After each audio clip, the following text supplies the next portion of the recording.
아멘. 하나님께서 찬양 받으실 줄 믿습니다. 우리 좌우로 앞뒤로 함께 인사하며 나아가겠습니다. 성령님께서 함께 하십니다.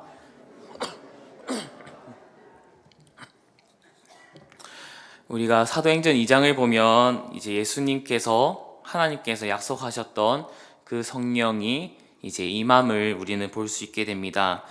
어떻게 시작됐냐면 사도행전 1장 말씀해 보면 예수님께서 부활하시고 또한 제자들과 예수 그리스도를 믿는 이들에게 나타나셔서 왜 어떻게 살아나셨음과 또한 살아나셨음의 증표를 보여주셨고요. 또 하나님의 나라의 일들을 하나하나 그들에게 40일간 동행하면서 알려주셨습니다.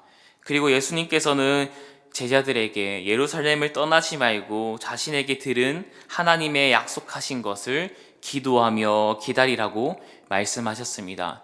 그리고 예수 그리스도께서 이제 하늘로 승천하실 때 그 승천을 본 제자들은 그 예수 그리스도께서 하신 말씀을 기억하며 더욱더 기다리는 마음으로, 기대하는 마음으로 예루살렘에 가서 기도함으로 하나님께서 약속하신 것을 기다렸습니다. 그리고 그 약속하신 성령이 드디어 예루살렘, 즉 하나님께서 약속하신 것을 기도함으로 기다리는 이들, 제자들에게 나타나셨습니다. 그리고 그들은 성령의 임재함을 경험하며 불의 혀를 가지고 하나님의 놀라운 일들을 자신의 말이 아니 각 사람들의 말, 각 나라의 말을 가지고 선포한 거죠. 이 놀라운 광경을 통해 많은 사람들이 그 내용도 들었을 뿐만 아니라 그 광경에 몹시 놀랐습니다. 그런데 중요한 것은 그것을 통해 믿는 사람들, 기대했던 사람들은 하나님께서 주신 약속하신 것을 보내셨구나라고 믿었겠지만 또한 믿지 않는 이들은 그들이 술에 취했을 것이다 라고 얘기하며 그 하나님의 놀라우신 성령의 임재함을 치부하며 믿지 않았습니다. 오늘 함께 읽은 본문 말씀은 베드로가 이 놀라운 광경에 대해서 설교를 통해 변론하고 다시 한 번 더 이 놀라운 오순절 사건은 어떠한 일인지를 알려주고 있습니다. 그래서 오늘 우리 설교를 통해서 이 오순절 사건이 어떠한 의미를 가지고 있는지, 또한 베드로는 어떠한 변론을 했는지, 또한 우리는 어떠한 삶을 살아가야 되는지를 오늘 말씀을 통해서 함께 나누었으면 좋겠습니다.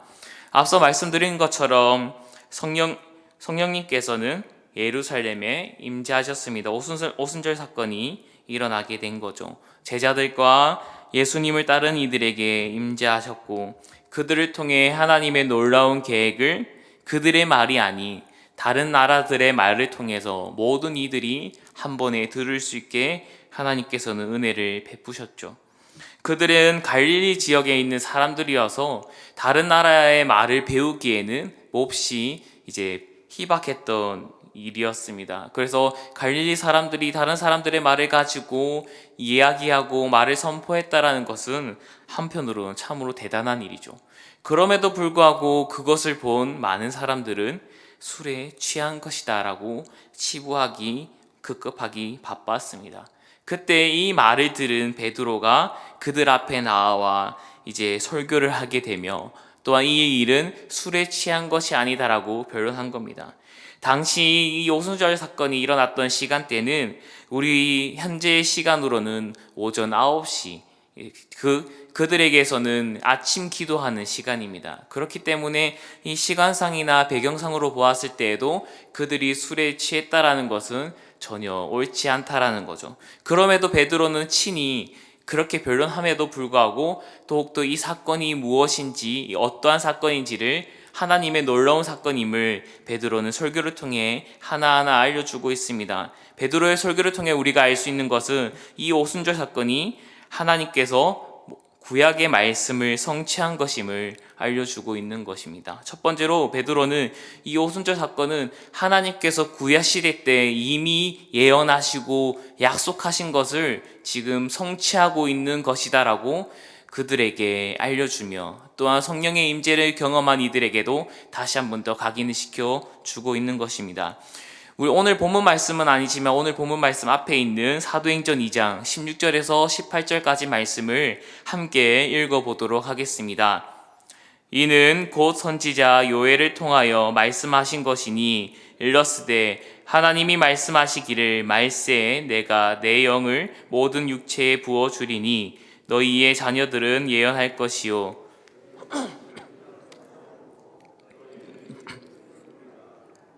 그때에 내가 내 영을 내 남종과 여종들에게 부어주리니 예언할 것이요.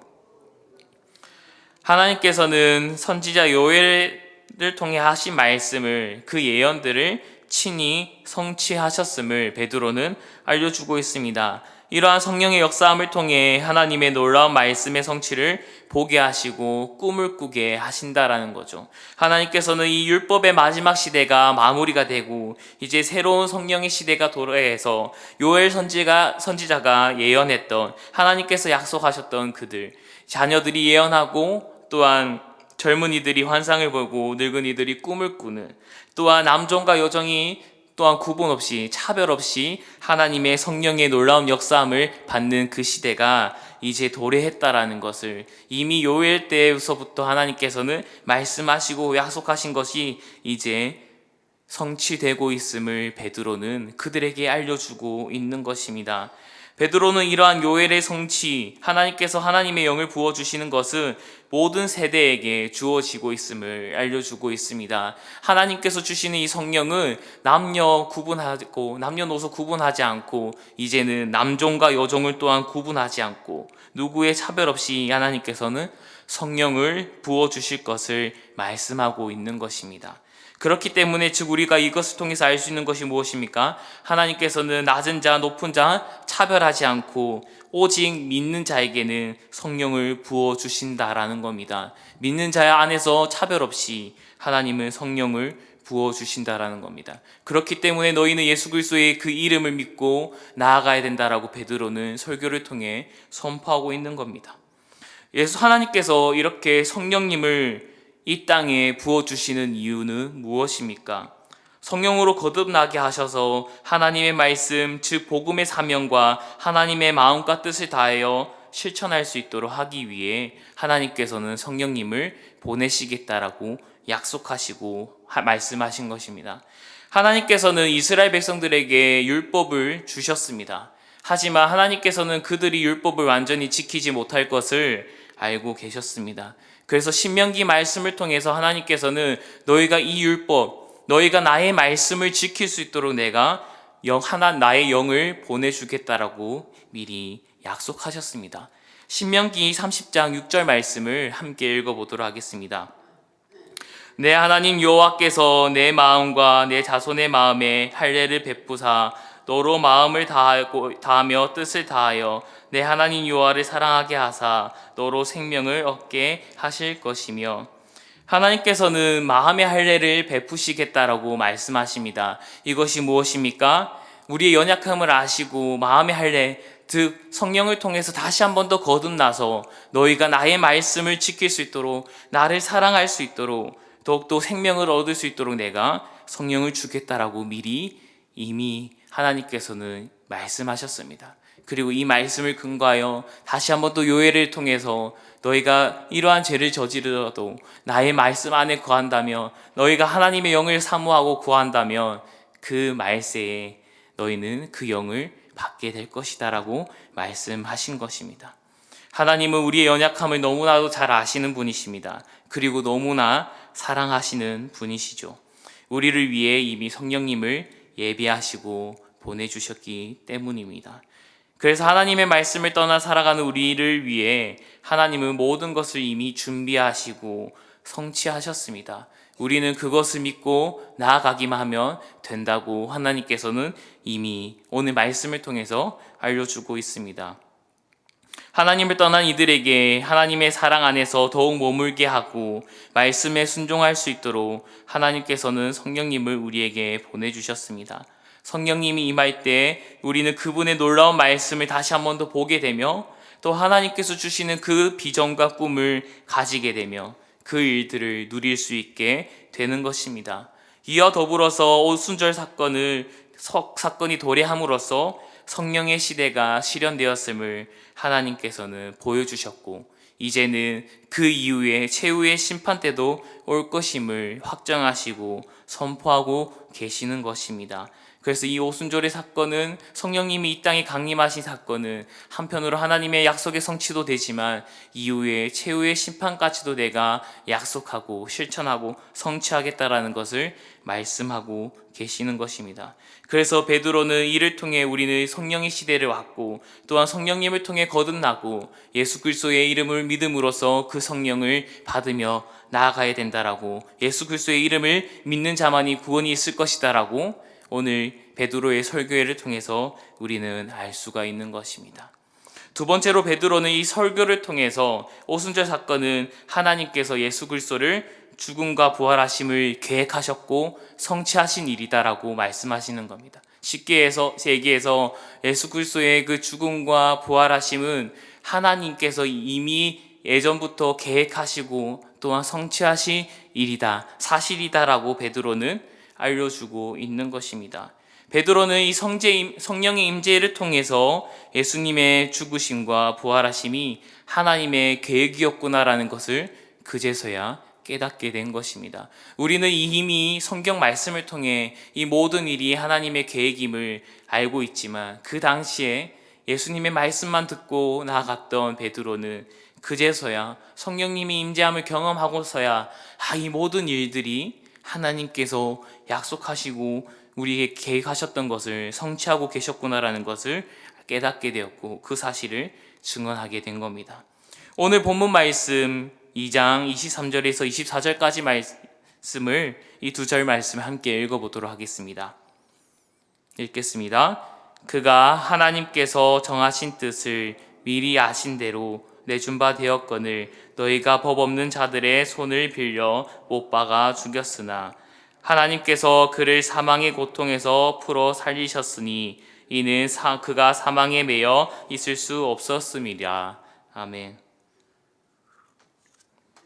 무엇보다도 베드로는 이 설교를 하나님께서 예수 그리스도를 죽으시고 부활하게 하셨다라는 그 계획을 이미 계획하시고 실천하셨다는 그 말씀의 선포를 베드로는 예루살렘에 있던 유대 지도자와 로마 집행관들에게 더욱더 선포했던 것입니다.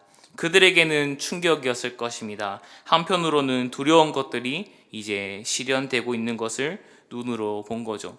그들은 분명히 예수 그리스도를 살인했다라고 죽였다라고 생각했겠지만 떠도는 소문에는 예수 그리스도가 부활하였고 이제는 베드로를 통해서 구약의 선지자들의 말을 통해서 예수 그리스도께서 살아났다라는 것을 또한 확신하고 있다라는 것을 듣게 된 것입니다. 아무래도 그들에게는 크나큰 찔림과 한편으로는 두려움이 되었을 것입니다.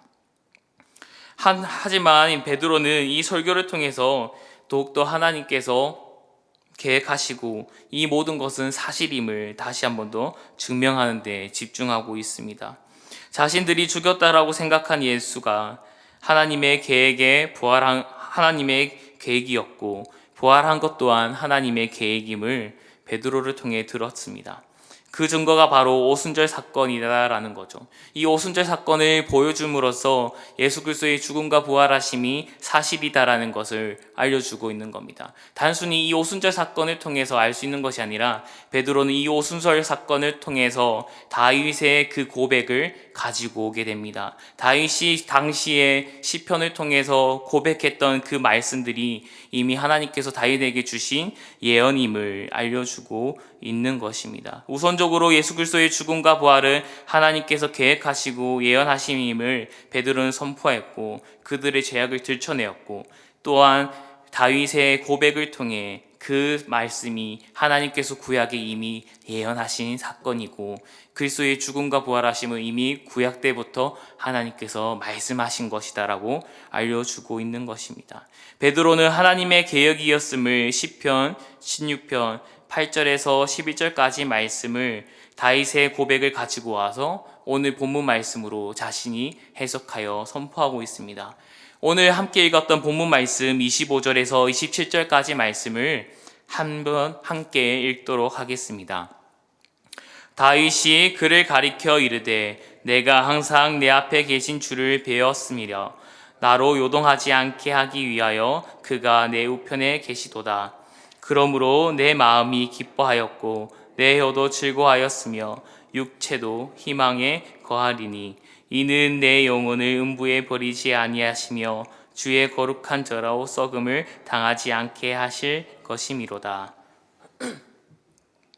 한편으로는 이 베드로의 설교를 보면은, 또한 시편 말씀을 보면은 다윗의 자신을 향한 하나님의 은혜와 또 하나님의 사랑임을 라고 이렇게 볼 수가 있습니다. 맞습니다. 하지만 다윗은 그것을 넘어서, 하나님께서 나를 보호하실 것을 넘어서 나의 자손을 통해서 하나님께서는 이러한 은혜를 베푸시고 계획하셨다라는 것을 보게 되었고 기대하고 꿈을 꾸었다라는 것입니다. 오늘 베드로는 그 시편 말씀을 통해서 다윗 또한 이 말씀의 고백을 통해 예언하였고 자신의 자손에게 주실 그 은혜들을 더욱더 기대하고 사모하였다라는 것을 알려주고 있습니다.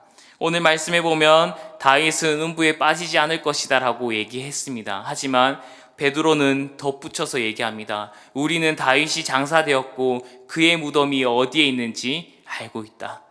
네, 맞습니다. 다윗은 이미 죽었습니다. 음부에 내려가진 않았지만 죽음을 당했습니다. 그리고 예수 그리스도는 반대로 죽임을 당하지 않았다라는 거죠.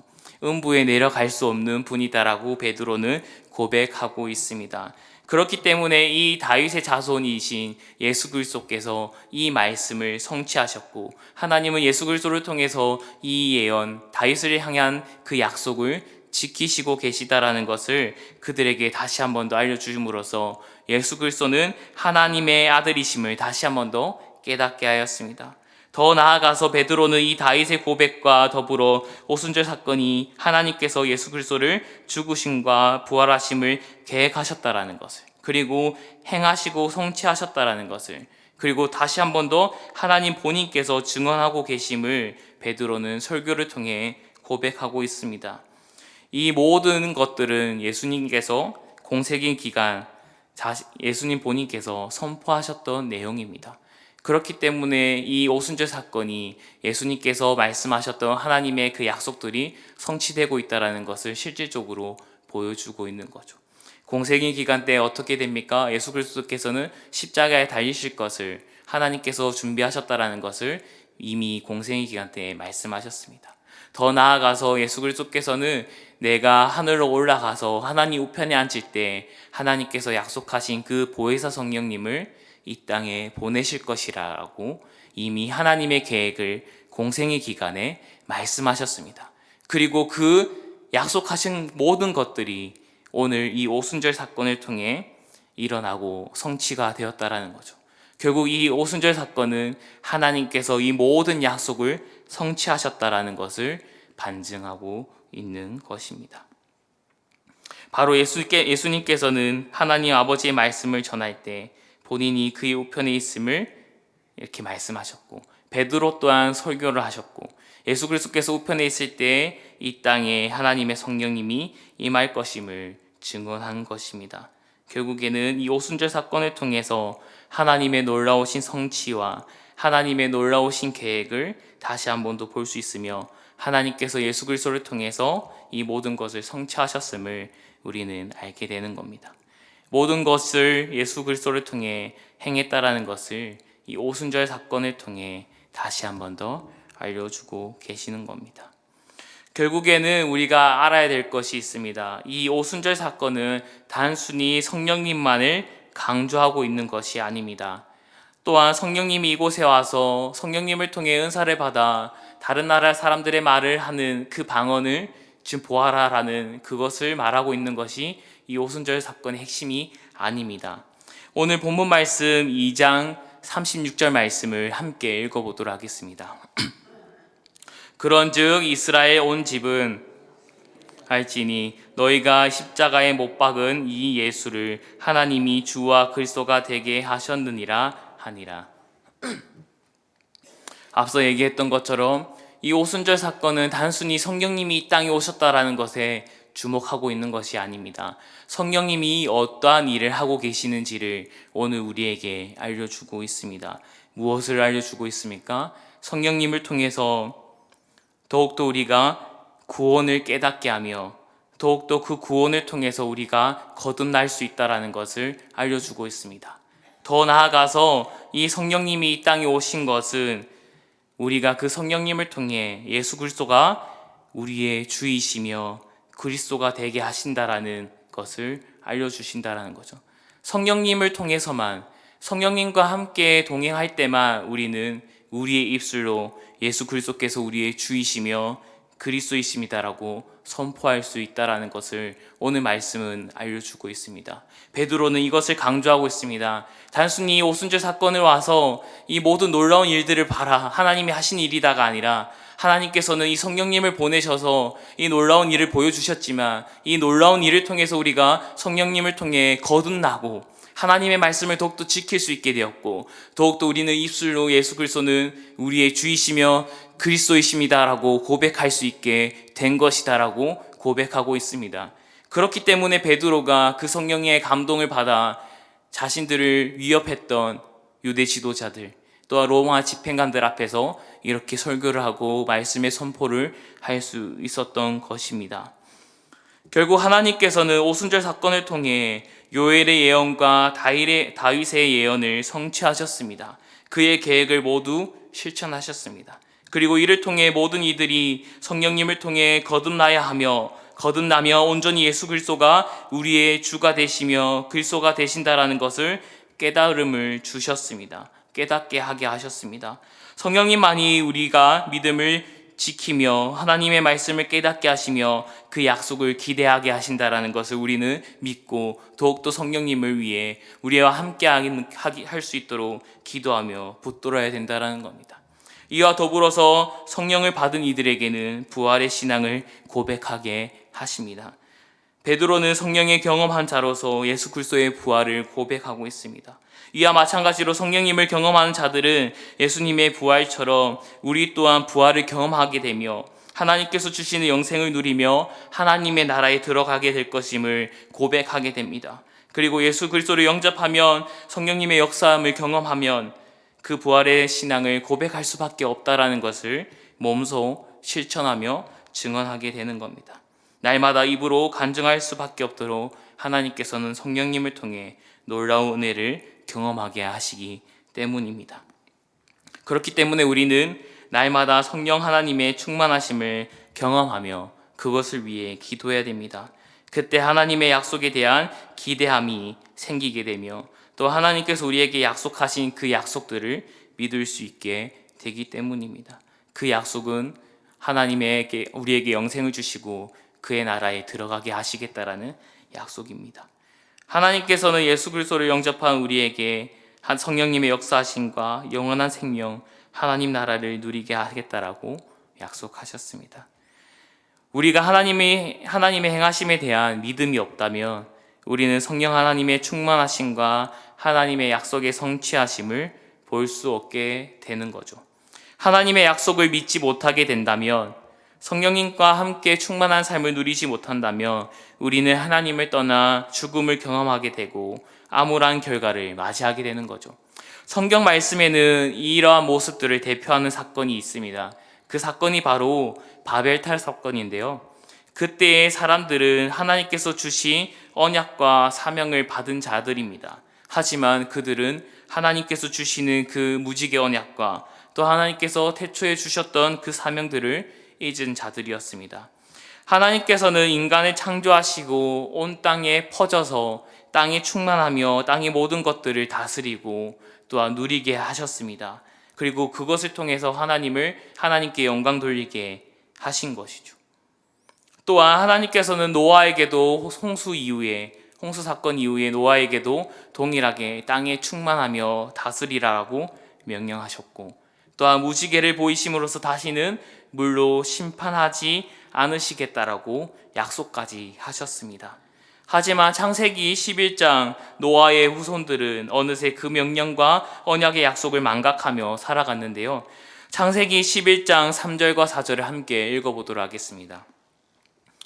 서로 말하되 자 벽돌을 만들어 견고히 굽자 하고 이에 벽돌로 돌을 대신하여 역청으로 진흙을 대신하고 또 말하자 자 성읍과 탑을 건설하여 그 탑 꼭대기를 하늘에 닿게 하여 우리 이름을 내고 온 지면에 흩어짐을 면하자 하였더니, 그들은 땅에 충만하고 다스리며 하나님을 찬양하는 대신에 그들의 이름을 내기를 원했던 것입니다. 흩어지기를 면하려고 했습니다. 또한 벽돌과 역청을 통해 단단한 벽돌과 틈이 없게 함으로써 또한 역청을 통해서 탑을 쌓게 하였고 홍수를 대비한 겁니다. 역청이라는 것은 기름 찌꺼기입니다. 그 찌꺼기가 이제 물을 못 들어오게 방수의 역할을 하는 거죠. 그렇게 하나님께서 명령하셨던 또한 사명을 주었던 그 모든 것들, 그리고 하나님께서는 무지개를 보이심으로써 너희가 이 무지개를 볼 때마다 내가 물로 심판하지 않을 거라는 것을 기억하게 될 것이다 라고 말씀하셨던 그 약속까지도 그들은 이미 저버리고 하나님의 약속을 거짓으로 치부하였습니다. 스스로 자신들을 구하려고 힘쓰는 자가 된 것이죠. 결국에는 하나님의 약속을 믿지 못하는 자들, 또한 하나님께서 주시는 그 성령님의 충만함을 받지 못하는 자들은 이와 동일하게 모습을 살아가게 된다는 겁니다. 우리 스스로 우리를 구원하게 하려 하고 우리 스스로 모든 일들을 헤쳐나가게 하며 우리 스스로 더욱더 우리의 이름을 위해 살아가게 된다라는 거죠. 영원한 생명과 완전한 나라는 하나님에게만 있습니다.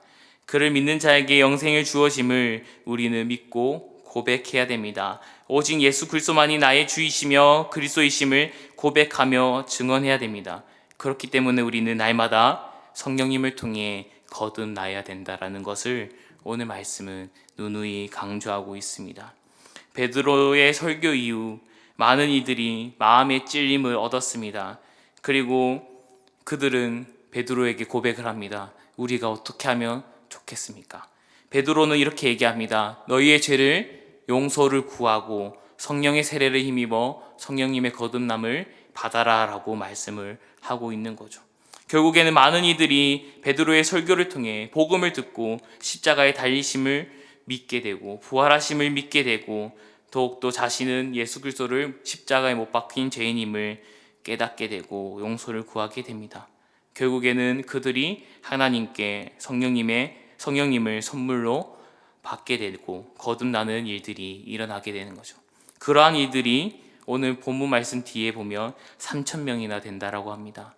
3,000명이라 되는 그 많은 이들이 예수 그리스도를 영접하며 예수님은 우리의 주이시며 그리스도임을 고백했습니다. 결국에는 하나님의 약속을 믿는 자는 복음을 전할 수밖에 없고 믿을 수밖에 없고 그 선포를 통해 하나님께서는 복음이 전파되게 하심을 보여주고 있는 것입니다. 말씀을 맺겠습니다. 하나님께서는 우리와 더욱 깊은 관계를 누리시기 위해 또한 우리가 사랑을 실천할 수 있도록 하나님께서는 원하셨습니다. 그래서 예수 그리스도를 이 땅에 보내셨고 십자가에 달리게 하셨고 또한 부활하게 하셨습니다. 이를 통해 우리의 죄를 용서하시고 영생을 주셨습니다. 하나님께서는 이렇게 하나님의 약속을 확증하고자 우리에게 믿음과 순종의 삶을 지킬 수 있도록 성령님을 보내주셨고 거듭나게 하셨고 더욱더 동행의 삶을 살게 하셨습니다. 그렇기 때문에 우리는 날마다 성령님을 위해 우리에게 함께하기 위해 또한 성령님의 충만함을 위해 우리는 기도해야 된다라는 것입니다. 성령님이 우리 삶 가운데 충만할 때 우리는 하나님의 약속을 날마다 신뢰하며 누릴 수 있게 됩니다. 하나님께서는 베드로에게 또한 사도행전에 나오는 모든 제자들에게 또한 예루살렘에서 보이신 모든 놀라운 역사를 오늘 우리에게도 준비하셨습니다. 날마다 예수 그리스도를 묵상하시길 바랍니다. 날마다 성령님을 묵상하시길 바랍니다. 또한 성령님을 보내신 하나님을 날마다 생각하며 고백하시며 더욱더 간구하는 우리 성도님들이 되길 소망합니다. 그리고 나에게 주실 그 성령님을 더욱더 묵상하시길 바랍니다.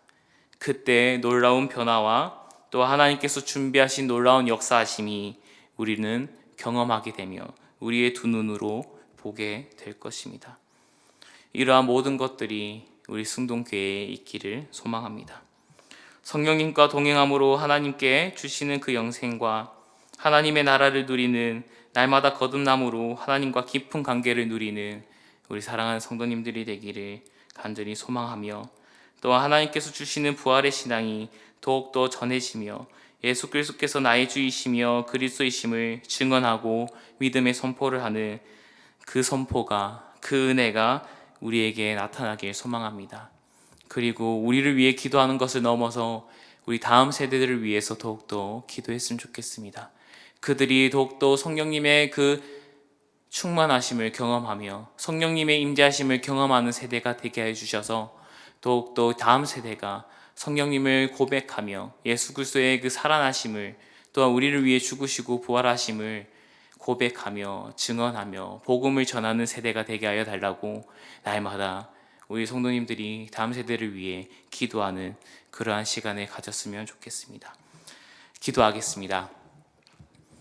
하나님 아버지, 오늘 또 이렇게 바쁜 일상을 살아가는 우리에게 예배 자리에 나올 수 있도록 우리의 발걸음을 인도하여 주심에 감사를 드립니다. 하나님 아버지, 우리에게 주신 그 신앙을 우리가 지킬 수 있도록, 또한 그 말씀을 지키며 살아갈 수 있도록 우리에게 성령님을 준비하셨고 보내셨다라는 것을 오늘 말씀을 통해 다시 한 번 더 깨닫게 됩니다. 하나님, 우리가 날마다 성령님을 간구하게 해주시며 성령님과 동행하는 삶을 살아갈 수 있도록 하나님 우리에게 그 은혜를 내려주시며 날마다 성령님을 간구해야 되겠다라는 그 지혜와 그 마음을 우리에게 주시옵소서. 우리에게도 동일하게 은혜를 베풀어 주시고 또한 다음 세대들에게도 동일하게 은혜를 베풀어 주셔서 다음 세대들 또한 성령님의 역사하심을 경험하며 날마다 성령으로 거듭나 하나님의 말씀을 증언하고 또한 증인이 되는 삶을 살아갈 수 있도록 하나님 다음 세대들에게 더욱더 베풀어 주시고 우리 승동교회 모든 그 역사 가운데 함께 있어 주시옵소서. 예수 그리스도 이름으로 기도드리옵나이다. 아멘.